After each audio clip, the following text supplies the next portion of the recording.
এরকম বর্ষার দিনে ঘরে বসে কান্নার চপ খেতে ভালো লাগে, তো আজ বানিয়ে ফেলেছি ডিমের চপ। তো চলুন তাহলে দেখে নিই কীভাবে ডিমের চপ বানায়। তো ভিডিও ভালো লাগলে অবশ্যই সাবস্ক্রাইব করবেন।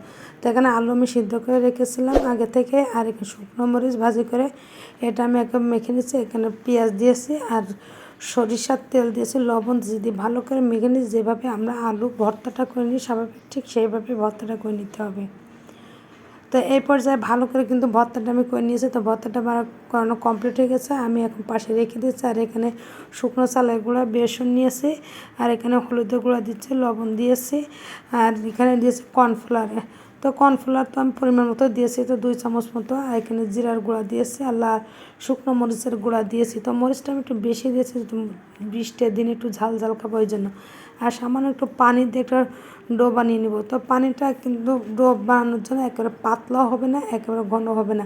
এখন যে আলু ভর্তাটা করে রেখেছিলাম সেটা লম্বা লম্বা কেটে নিয়েছি, আর এখানে ডিম সিদ্ধ করে আমি মাঝখান থেকে কেটে 4 পিস করে রেখেছি। ঠিক এইভাবে দিয়ে উপর থেকে আমি আবারও আলু দিয়ে নিচ্ছি, দিয়ে আমি এখানে আলুর চপটা বানাই। আলুর চপটা খেতে কিন্তু খুবই ভালো লাগে।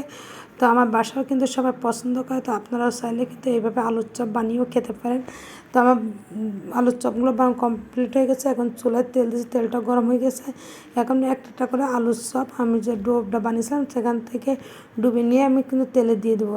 ঠিক এইভাবে তেলে দিয়ে নিয়েছি, আর আমি প্রত্যেকটা দিয়ে নিব। আর এটা খেতে কিন্তু খুবই ভালো লাগে। চাইলে কিন্তু অবশ্যই বর্ষার দিনে ঝাল ঝাল আপনারা ঘরে বসে খেতে পারেন। তো অনেক সময় কিন্তু বৃষ্টির দিনে খেতে কিন্তু ভালো লাগে, আর বাইরে বের হওয়া যায় না।